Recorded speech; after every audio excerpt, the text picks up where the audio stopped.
Happy Friday! Happy Friday! And what a beautiful Friday it indeed was. On Fridays, we go live here at Wild Birds Unlimited in Joliet to tell you what's new, what's happening outside, what's happening in the store. So thank you all for joining us. We so appreciate it. I know our people will still come in as we get started. But what a day it was. Beautiful sun shining. It was absolutely stunning out there. But we know it's not going to last forever. We know that warm weather will soon be back to freezing cold temps. So that's why it's important to keep those feeders stocked. Because even on a nice warm day like today, where our feeder action might have slowed down, we know that's okay. We know what the birds are doing. They're out there foraging. That food that they cached in the fall is still available, and they're doing what they're supposed to do. They're foraging for their food out in the natural world. So when the weather turns, so when we get more cold weather, when we get more snow, that's when our feeders are at their best times, right? Like, you know, I always say feeders are only make up about 20% of a bird's natural diet. So but the offside is that although it's only making up 20% of their diet on a normal nice day, when we hit winter weather, feeders become almost life or death for some birds. You know, we know studies have told us that birds with access to reliable feeders in winter are doing much better than their counterparts without access to feeders. So it goes to show you that even on a nice day like today, restocking, making sure that feeders are stocked and well fed. The birds are going to be well fed. When they need it, they can turn to it. That's why they're looking for those reliable food sources. So you may notice, you know, when you aren't up there refilling those feeders, the bird action starts to decline. And that's because they might be moving on. They're looking at their other options, right? So that if you want to keep the birds coming, keep out that reliable food source so that when they are ready, like maybe tomorrow or the next day, they are going to return. So even on a nice day like today, it's worth putting the food out there, even though they're not using the feeders as much on a nice day. You know, they're checking out, making sure that reliable food source is going to be there when they do need it. So tonight, we're really talking Starling Invasion. How can we stop it? What's going on with them? And I promise we are going to talk all about that. I have a lot of stuff here today just to talk about Starling Invasion and how we can either stop them or seriously slow them down. And I mean seriously, okay? But before I do that, I want to quickly go over some of the events that we have coming up, finishing up January. Tomorrow we have a in-store craft, creating a treat for the birds using a pine cone. So you're making a pine cone feeder for the birds. Anyone, not just kids, can come in and participate in it. It's absolutely free.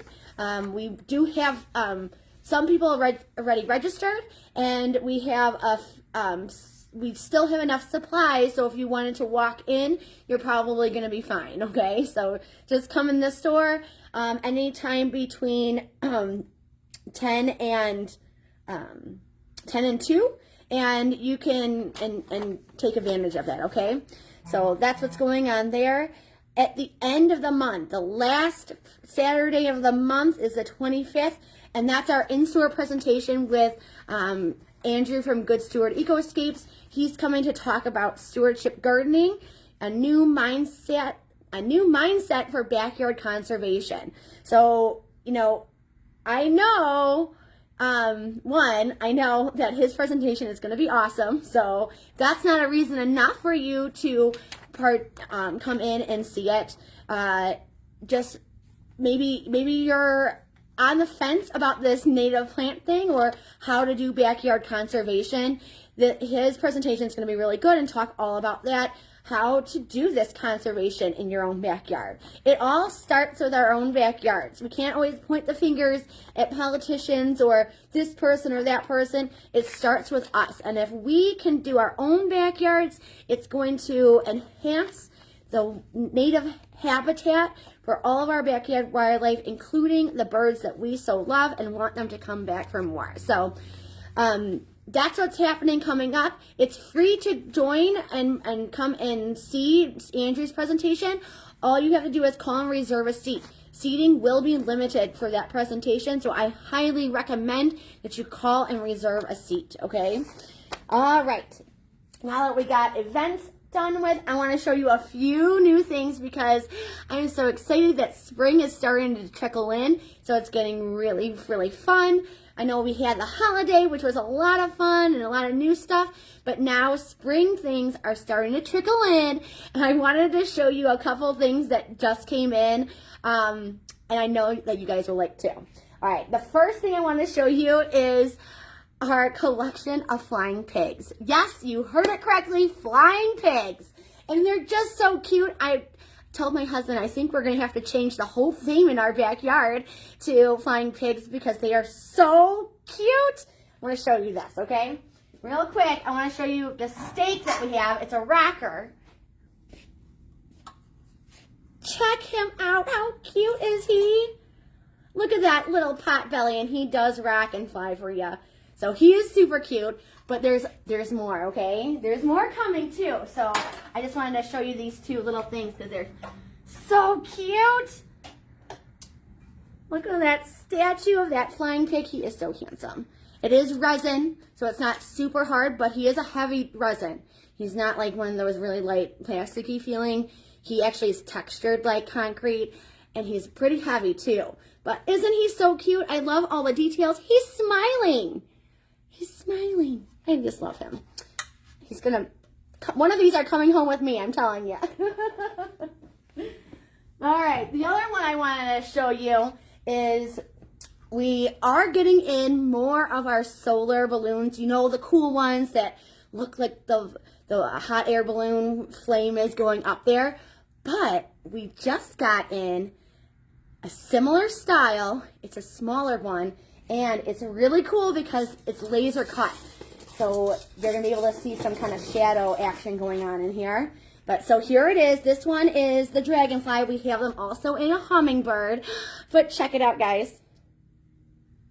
It still has that cool flame action that goes on with these.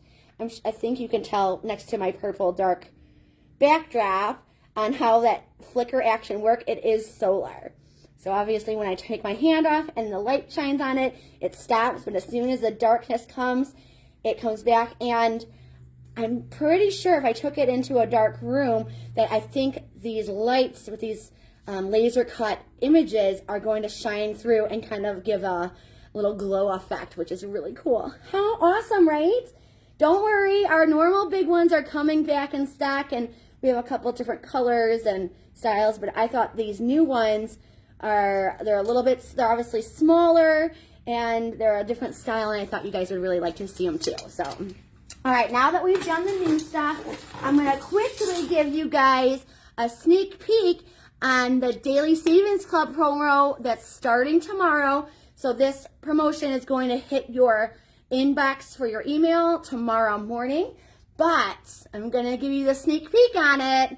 All right, if you're a Daily Savings Club member and you purchase our Cardinal Confetti Seed Blend, you are going to get the hanging mesh feeder for free.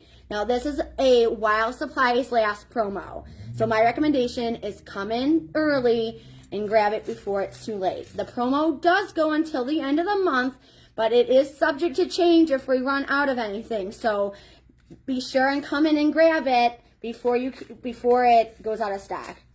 Let me just reconnect this one chain real quick. I don't know. I think I just pulled it the wrong way and totally took it off the chain.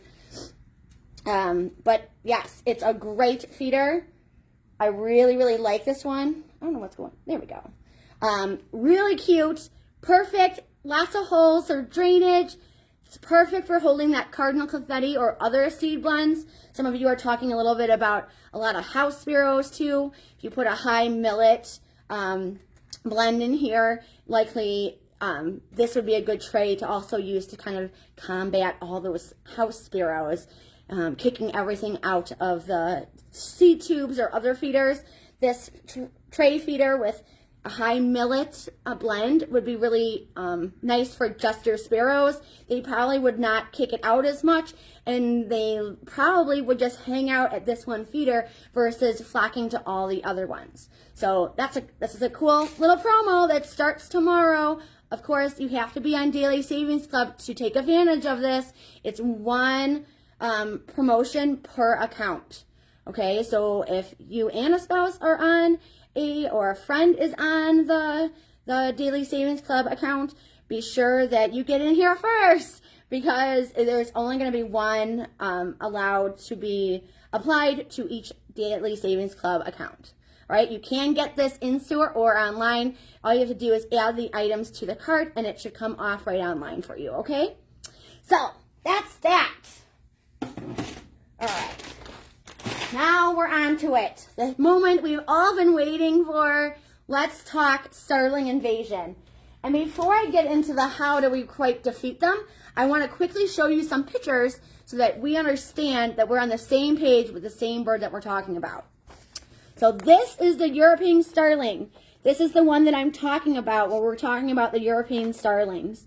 So they actually, I loved this picture because you could kind of see that iridescence, right? That purple, green, blue that goes on their body. They are actually quite a beautiful bird for being a non-native invasive species that's now here in North America.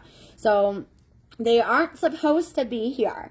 But unfortunately, a long time ago, some people decided it'd be really cool if we had all the Shakespeare birds in the New World. Well, not so much anymore. I think we would all feel differently about that, right? So in the winter, they have these white dots that look kind of all over them, over that iridescent plumage. They even actually get a yellow bill. Right? It's actually yellow. Now, in the spring and summer, they lose those white dots, and their bill actually turns dark. So that's how we know that they are preparing for breeding season, right? So this is the bird that we're talking about. Here's another good picture of them just so you can see. This one is actually probably a juvenile, because the juveniles also look very similar to this in the spring and summer. So if you see a bird that looks like this and you're not quite sure what it is, it's likely a starling, probably a juvenile. So these are the birds that we're talking about today. And yes, they are part of the blackbird family, and they are a little bit overwhelming sometimes, right? Because they come in a big flock, they like to eat with friends, they are noisy, right? They are some loud, noisy birds, and they kind of have a bit of an attitude problem, right? They are somewhat seen as bullies at the feeders because they do dominate. They are aggressive, and they work in numbers too. So even if you just have one or two in your yard, it's just as bad as when you have the whole flock at your feeders. They will dominate feeders. The other thing to think about is what these birds are preferred to eat. When they are in our backyards, or just, in spring or summer, their main preferred foods are insects and berries, right? Their bill, believe it or not, their mouth part, right, their beak is not designed to eat hard little shells. So seed and our food at our feeders really becomes a primary source when insects and berries are hard to find. And yes, that's winter, right? In winter right now, we don't have insects out like we did in summer. Same with berries, right? We're not having a lot of abundance of fruit anymore like we were, again, in spring and summer. So in winter, we're seeing a lot of people and hearing a lot of people that are experiencing starlings in flocks and droves at our feeders, because they know that you guys are all providing awesome food, high protein, high energy foods that they're going to need to survive the winter. So let's talk a little bit about how we can defeat them. How can we limit them? How we can slow them down, all right? Let's talk about that. Okay, I would say there are 3 primarily 3 ways that we can defend and beat the Starling Invasion. We're going to go through those 3. There's a couple different things in there. A thing to keep in mind about starlings, just like squirrels, it may take more than one of these tips and tricks to make it proof, right? Like starling proof in your yard. We may have to do a couple different things to make it the complete solution that you want happen, right? If you don't mind feeding 1 or 2, is going to be different than if you are saying no completely to the starlings. All right, so it's going to depend on your yard. It's going to depend on your feeder setup, and that's okay. In fact, I think it's better that we're able to tailor your solutions to your own backyard, because it's going to be unique and different than the person, you know, if we were in a group, the person next to you is going to be different than someone else. So it's good to be able to customize the solutions to your exact feeders. So if you hear this, you go online and you read the article on our website on starlings and blackbird solutions, you need to come in the store or give me a call. That's what happens. And that's okay. We can do that. That's what we're here for. All right? So let's get started. Number 1 on how to defeat starlings is excluding them. And when I mean excluding them, I'm talking cages, okay? I'm talking cages. So this is an example of one of our cages. This one is specifically for seed tubes, but we have other cages for cylinder feeders, right? This is an example of a cylinder cage feeder. So there's something like this. We even have ones like this, all right? And the idea behind this is that you're putting the food in the cage and physically preventing the larger starlings from accessing the food, okay? This one's kind of cool too, because we can actually get a couple different styles of this type of starling-proof feeder. You know, if you needed one for suet, or a little bowl for, let's say, bark butter bits, or you can spread all that bark butter in there. That would be a great way to also keep the starlings out, but still feed the bark butter for other birds. You may be wondering, if I put a cylinder out in a cage, are other bigger birds going to come in? It's a yes and no answer, okay? So a cage like this with a 1-inch gap is probably going to limit some of the bigger birds, meaning like cardinals, for example. It may limit larger woodpeckers, right? Like your red belly, hairy. Some of those bigger birds might not physically be able to get at the feeder.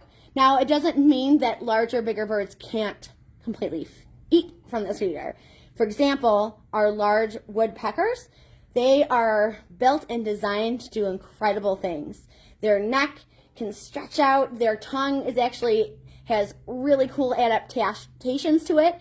And they can, in fact, get at cylinder feeders and other caged feeders and still access the food. They may not go in it, but they can reach it. But it may limit the type of birds that can access it, right? Your smaller birds, chickadees, nuthatches, small woodpeckers, finches are all still going to be able to access this, but it's going to limit the larger birds. It's going to exclude them from the feeder, right? That's one way that we can defeat the starlings. If you guys have any questions at any time, please feel free to put them in the comments. I'd rather try to answer them as much as I can. I haven't gotten the warning about slow connection right now. Oh, of course I said it and it came up. So I hope I can see comments as they come up. If I don't see your comment right now, I will promise I will look at it right after we log off here, and I'll answer your questions so that you have a response, okay? All right, so we talked about cages by excluding them. Number 2 is offering less appealing foods. Okay, let's talk about the top ones, right? Safflower. Safflower is this little white seed. We're talking about those little hard-shelled seeds. Safflower is what I'm talking about. Okay, safflower actually has one of the hardest shells in some of the seed blends that we carry currently. It has a very hard shell, and that very small seed makes it very difficult. Okay, same in the form of the cylinder right? Seed cylinders made out of complete safflower are almost a worst nightmare for your starlings. Not only is it the little hard shell seed, safflower, but it's in a compressed form, making it literally their worst nightmare. So sometimes when you switch completely over to safflower, that can really affect how they feed. They can no longer eat like they want to. They don't like the seed because it's hard to eat. They end up moving along. Okay, so for example, I'm going to give you a true story that happened at my house, all right? Recently, I was using cardinal confetti, and I was using it in a seed cylinder form specifically for this example, okay? That cylinder was out there, and it was bringing in a lot of different birds, which was really awesome, until the starlings got wind of the cardinal party we were having in the backyard. And then I had, I'm not joking, probably 25 of them. And that's being generous. I literally went out there and took that half-eaten cardinal confetti cylinder off and put on a safflower cylinder, and the flock moved away. They hung out for a little bit, they squawked a lot. They were making lots of noise out there, and then all of a sudden they were gone. They've moved on. This was not appealing to them. It is not their best friend, and they moved along. So that was really effective. Now, when they move along like that, and after maybe a day of them or two not coming to the feeders any longer, I will put out that half-eaten cylinder and let the birds enjoy that high-fat cylinder while they can. Not to say that the birds don't enjoy safflower, okay? Cardinals, one of their favorite seeds is safflower. Woodpeckers, nuthatches, chickadees all enjoy safflower. So it's a kind of a win-win, but if you're really struggling with these starlings, it's my recommendation to start switching things over to safflower, because it's an easy way to keep the feeders that you're still that you currently have, and not having to switch a whole lot over other than the food that you're filling the feeders already with. I like this option a little bit better than caging too, just simply because I'm not excluding anyone. Everyone, even the big woodpeckers, the cardinals, obviously, all of those guys can still be on here. That's an interesting question. So the question is, how soon do they come back after you shoo them away? And that can vary. And this is why I say vary, because oftentimes I feel like they have a scout that kind of stays and hangs back. And as soon as I put that cardinal cylinder back on there, they may call their friends to, hey, she brought all the food back. And they may come back right away. It can maybe take a week or two for them to come back. It just kind of depends on what they did when they moved. Was there another feeder set up that was unprotected and not using safflower? And are they gonna, we have to wait until they eat out the neighbor's yard and their feeders before they come back to us. And it can be tricky, and it really depends on your backyard and what they're doing, and if that scout gave them the word or not. So it's a tricky question, and I wish I had a better for sure, like, yes, it's going to be 3 days or it's going to be 2 weeks. It really varies. It's going to vary for you, okay? It may be different. You may have a different experience than I will. Maybe you put that safflower cylinder out and they don't ever come back. That would be beautiful, right? We all wish for that, but absolutely. And when I say switch to safflower, sometimes people think that they can still put in those good fun bits, but I'm telling you, don't do it with the safflower. When you're switching over, go completely. Don't go half and half. Don't sprinkle in some safflower on the top. The starlings are messy, and they will pick through seed to get to the bits they want. They want soft, easy, accessible food. That's why they're going for no mess. That's why they're going for suet, especially suet with peanuts and fruit and tree nuts and all the goodies in it, right? That's what they're going for, easy picking foods. Which, speaking about suet, let's talk about Simply Suet for a minute, okay? Simply Suet is just that. rendered beef tallow. It's rendered to remove all the impurities in it, but it's just rendered beef tallow. There's no peanuts, there's no fruit, there's no fun ingredients in this. This is designed to be attractive to all your insect-eating birds. Suet is an insect replacement, okay? So when those birds come by and they see Simply Suet out there, they're not eating the suet for the beef tallow. They're not looking for that. They're looking for the fun stuff. They want all the goodies in there, the peanuts and the fruit and all of that. So this is really effective to still allow all the birds access to the food, but only putting it out there for the birds that really are going to eat that kind of suet. They're not going to go to town. Your house sparrows, like me, won't go to town on this either. So if you're struggling to keep your cake for more than a day, it might be time to try out a Simply Suet. It will last you longer, and you'll find a different array of birds that will come to this versus just house sparrows or bigger blackbirds that are kind of going to town on it. Simply Suet. It works really good.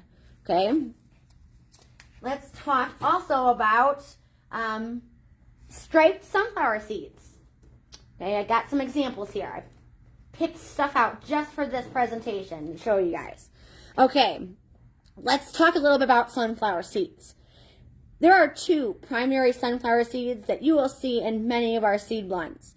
The first one I want to talk about is the black oil sunflower seed. That's that all black, very little sunflower seed, right? They're very, very small. These have a very soft shell on it. Okay. Alternatively, there is a striped sunflower seed. All right. Many times they have that white and black. These are sometimes what we, when we were in baseball and you were eating sunflower seeds, it was likely a striped sunflower seed. A little bit bigger of a seed inside. The off side of this is that striped sunflower seeds have a very hard shell on them.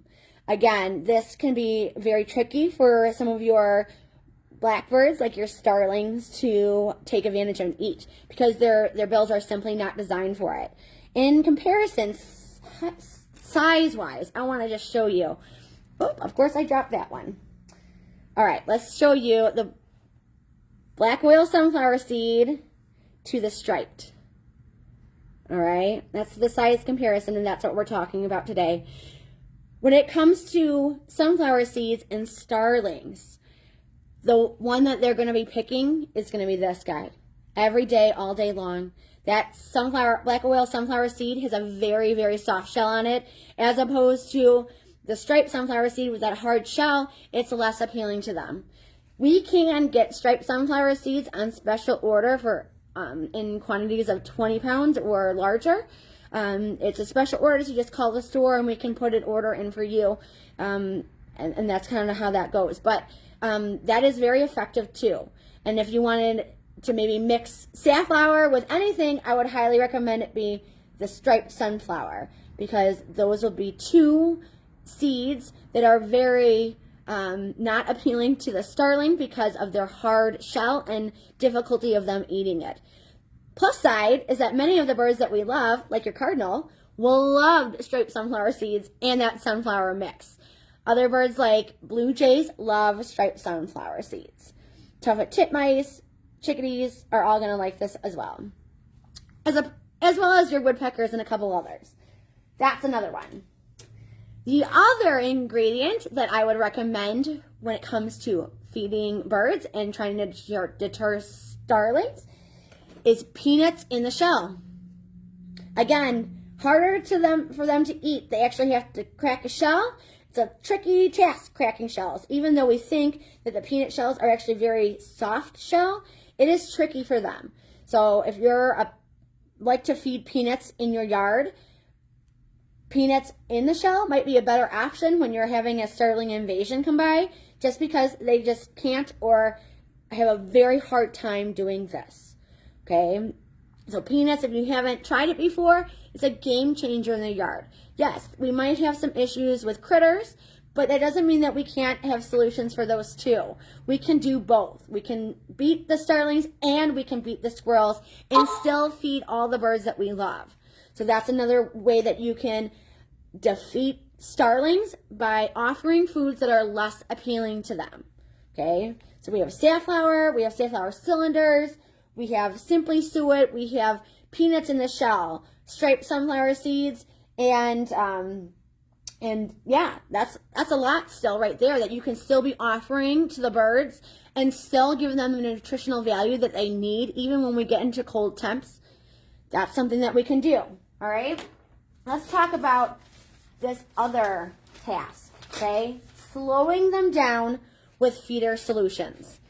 All right, the first one I want to talk about is our upside down feeder, suet feeder, okay? So this works where you put your suet in the top and it hangs below. So this is going to encourage birds that are designed to cling. All right, woodpeckers, chickadees, nuthatches are excellent at clinging. They're also likely the most visited birds at your suet feeder. Okay, so this is going to slow the starlings down because they are not capable of holding their weight with their feet and clinging. Okay, it's very, very effective. This is a great way to not change to simply suet, right? You can still offer that super suet, your nutty for nut, your PB&J, your nuts and berries, that fun suet that the birds love. You can put that in there, and they're not going to be able to access that. Okay, so that's one way that you can defeat the starlings, by changing the feeder, right? The feeder is going to give the solution itself. You don't have to change the food that you're offering. You're changing the feeder so that you're limiting how they can feed, okay, and who can feed by offering it in this specific feeder. Another way is to offer food in clinger-only style feeders. So we have a couple of these styles. I brought two over to show. This is one. This is our suet log feeder, right? So you would put a suet log in here, and then the birds have to come and cling, right? They have to cling to this. I'm not saying that this is a starling 100% proof feeder, but this is 100% going to slow them down. And then the whole flock likely won't be able to all cling. Number one, they're not going to all cling at the same time. Two, they're just not everyone's going to be able to do it. They're going to get frustrated, and many of them are going to leave. Okay, sometimes this is starling proof for some starlings. Some starlings cannot figure it out. It's really entertaining to watch them, but not all of them can do that. Okay, it's not 100%, but some of them can. But it's definitely going to slow down the masses. Okay, so things that feeders that require the birds to actually cling to it is going to give them a hard time, because they are not designed to cling and cling like that. They're designed to perch, to go on the ground, to sit on the branch and eat the berries, right? They're not designed to cling onto the bark of a tree. They're not designed to cling and hang upside down. We're changing the feeder so that other birds have access to it, and we're going to slow the starlings down. This one is a twofer, right? So this is a clinger only. This is a squirrel buster. So yes, it is a squirrel proof feeder, which is also going to lead us into the other way that we can defeat the starlings, by using squirrel proof feeders. Okay, how it works is that you are setting the tension. So in here you can see that little yellow piece in there. That is part of the mechanism that is changing the tension.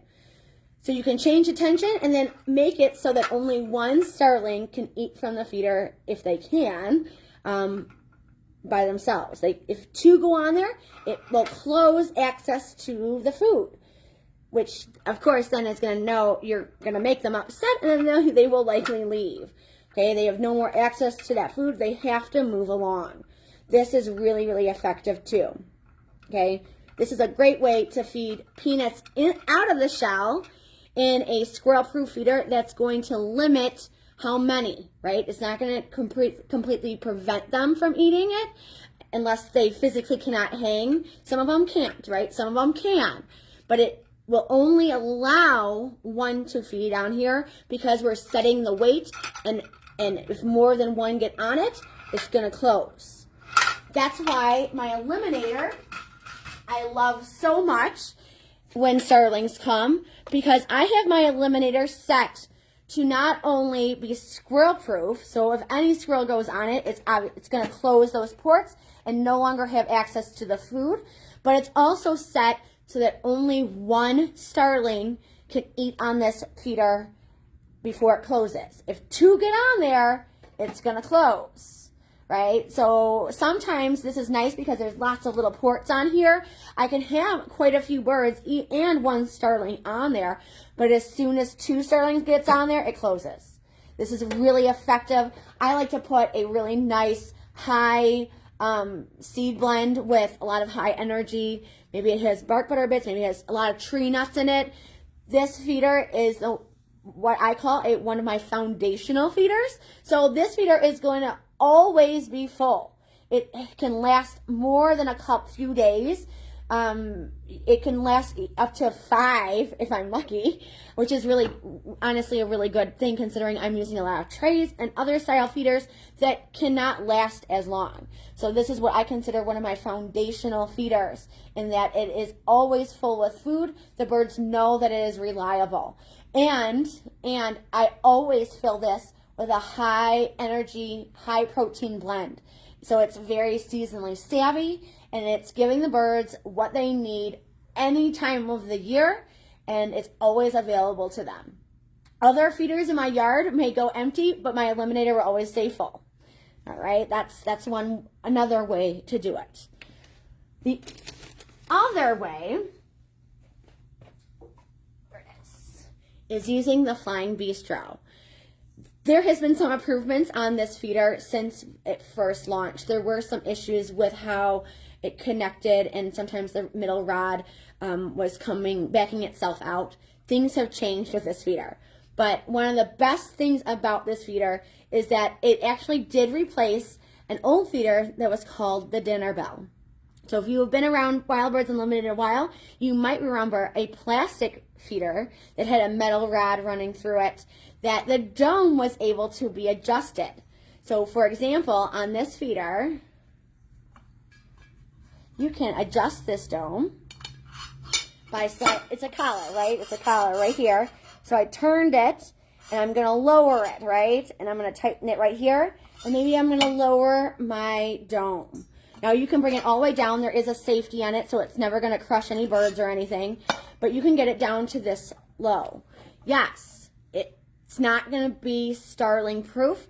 There are occasional starlings that may be able to fit underneath here, but it's definitely going to limit the masses from eating, and it is definitely going to be deterrent because it's not going to be as easy for them to fly in and get at that food.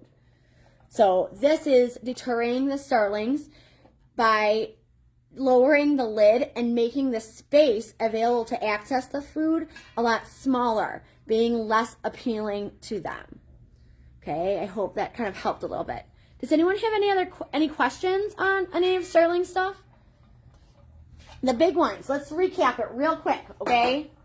We're going to exclude them using cages, right? We're going to physically not allow them to come eat the food, right? We're going to say no to any bigger birds, all right? We can change the food, right? Putting out safflower, using striped sunflower seeds, using Simply Suet, using peanuts in the shell, things that are less appealing to starlings. Remember what they're designed to do. They're not designed to eat, small little seeds. They are looking for easy, no mess foods, things without shells, fun ingredient suet.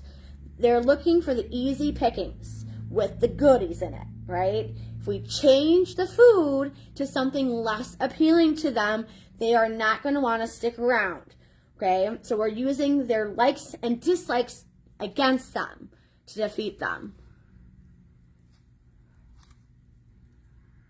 Are the faces behind me all safflower? Are the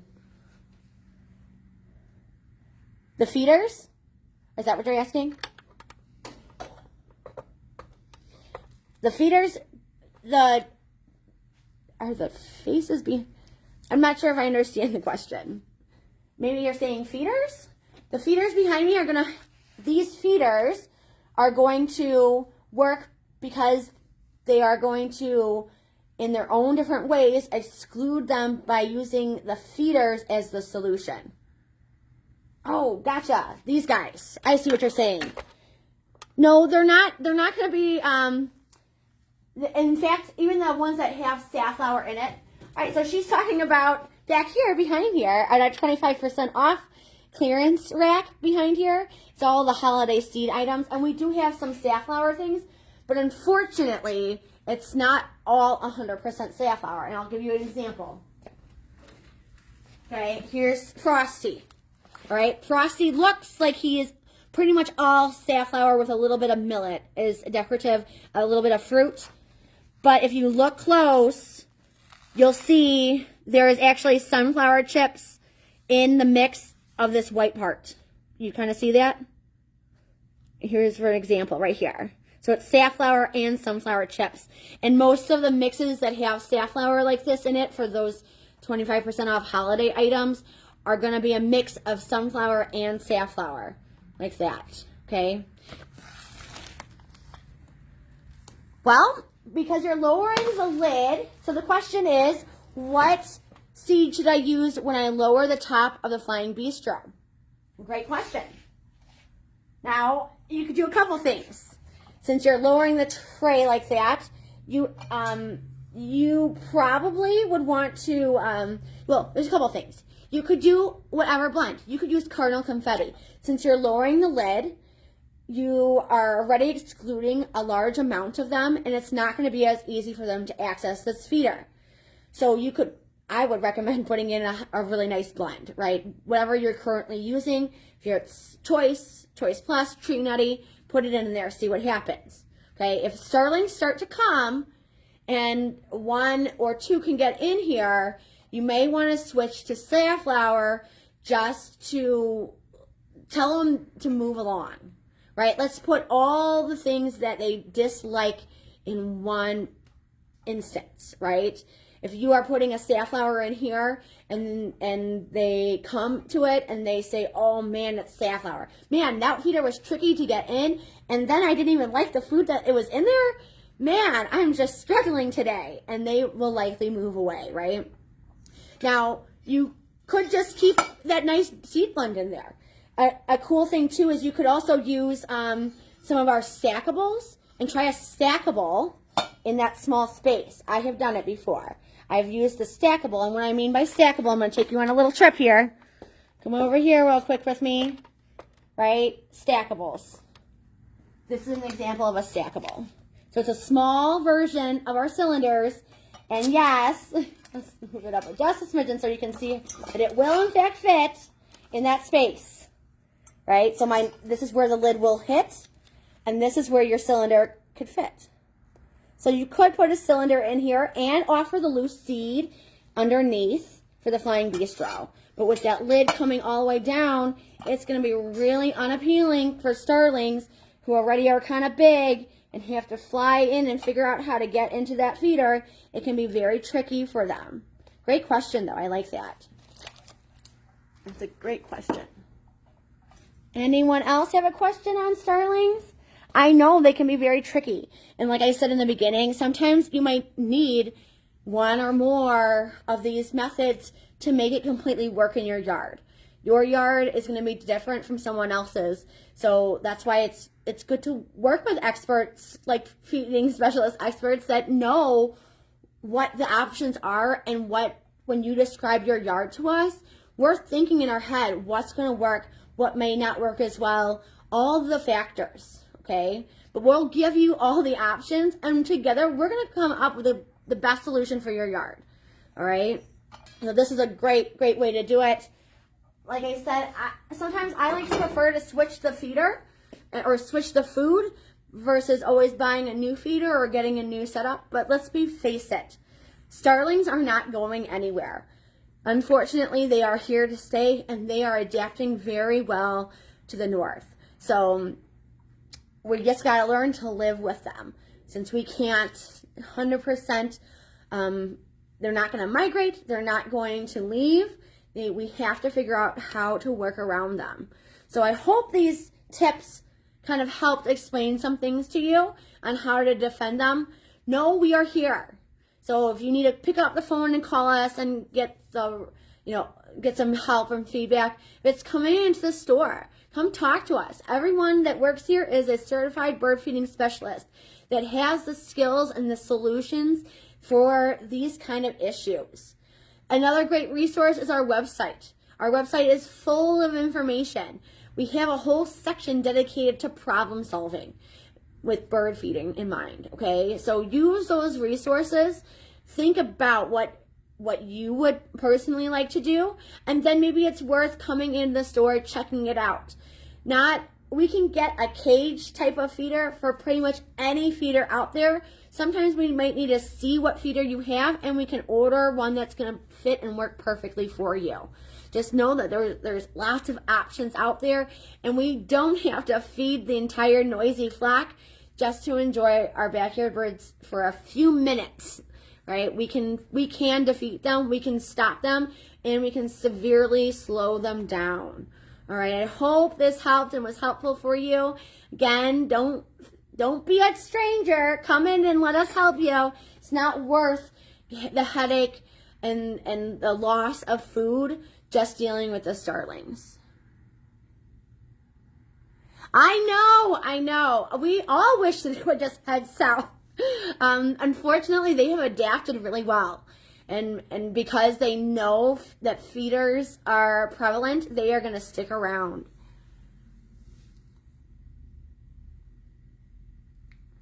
Yes. Actually, I set someone up with that upside down feeder the other day, and they just reported that both the upside down feeder and we did a cage for it was a peanut feeder. So it was similar to a seed tube feeder, but it was a peanut tube feeder. And we caged it, and the woodpeckers are still able to get at it. I have a fun tip. If you're thinking about using an upside down feeder, I'm going to give you a fun tip, okay? We've got to go for a little walk, okay? Got to get a few more things to show you. All right, when you're using an upside down feeder, I'm going to give you a fun tip on how to get them to use it, because what's tricky about using an upside down feeder is that birds all find their food by sight. And when this is hanging there, what do you see? Because I don't see any food, I just see a house. The same with what your birds are thinking, okay? So what we have to do is we have to get them to understand that there is something up here. So here's my recommendation, all right? You're going to rain chain, meaning use an S hook and hook another suet cage below it. All right, in this suet cage, you're putting that Simply Suet. You're putting something that is not fun and filled with goodies. So this is going to be Simply Suet, so that if other birds come to that easy picking that's hanging below here, like your starlings, they're going to say, oh, it's Simply Suet, I don't want that. And they're going to go away. But someone like your woodpecker or chickadee or nuthatch that may come to the Simply Suet and still love the Simply Suet, what they're going to do is that they're going to sit on this feeder and look up, because all birds look all around them as they're at a feeder looking for predators. And what are they going to find when they look up is your suet, upside down suet feeder filled with the best of the best suet. My recommendation would be Simply Suet, but whatever is your favorite suet, your bird's favorite suet, put that in here, okay? So let's reiterate that. Simply Suet's in the cage below. You're using an S hook to connect this cage with the cage up here and just hanging it below. In your upside down feeder is the best suet you can find. Something that your birds really love. This is what is going to help them understand what's in here. Once the birds that you want to get to this feeder have found it, you can remove that Simply Suet below. Okay, the idea is just to do it long enough so that they can find the food below. This is super effective. Okay, it's a really good tip. We've had lots of success stories from doing this method, all right? But it is tricky since birds they find their food by sight. So when we hide it like this, it could be a little tricky. But it's not to say that they won't find it. You give them a little bit of time. New feeders can be sometimes a little troublesome to get new birds, even if you're already feeding. A new feeder can be difficult. They need to find it that it's comfortable and learn that it's not a predator or something that's out to hurt them. Once they realize it has goodies in there, they're going to be back within no time. See what's going. Let's see what Donna Sparrow is going to come. Our annoying sparrow. Well, sparrows are not designed to necessarily cling, although some of them can. This method will be effective at keeping your sparrows at bay too. Another thing when it comes to suet to consider. I'm sorry I'm taking on all these walks, but it's just easier to show you, physically show you it than just describe it. So suet and sparrows. I'm going to answer this question, okay? So in winter, we switch a majority of our suets over to the beef tallow suet, meaning, right, the rendered beef tallow is in it. This stuff, if you put this blend out in the summer, it's going to get melty, it will make a mess, and it will get really, really soft on you. That's why in the spring and summer, when the temperatures warm up, we move most of our suets from this to a corn-based that's called no melt, right? This is an example of a no melt, right? Rendered beef tallow suet versus a no melt. It's corn-based, right? Here's another variety. Our bark butter is always in a no melt variety, so that's a good way to show you how that looks, okay? So it's a corn-based. Sparrows, can you guess which ones they like?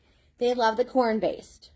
Okay, so if you have the choice between a no melt or a rendered beef tallow suet, I would highly recommend a rendered beef tallow suet. Now, again, if the sparrows are going to town on this, it might be time to try that simply suet, okay? We don't carry it out here. We usually keep it in the back of the store in our refrigerator. So if you ever need some, you just let us know and we'll grab you some, okay? I hope that helped a little bit. It's tricky. Sparrows are tough too this time of year. Everyone is looking for those easy meals, right? They know, they have come to learn that you are providing that more reliable food source. But unfortunately, the downside to that is that they know that you're providing a reliable food source. And those somewhat annoying birds may come and try to eat you out of house and home. And sparrows, although they're small and they don't make a lot of, I mean, they can make noise, but they are not dominating like the starlings are, right? Starling is aggressive. Starlings on their own are bullies, let alone in a flock. Sparrows work to dominate feeders by numbers. Their sheer numbers are sometimes preventing other birds, even larger birds, from coming to the feeders.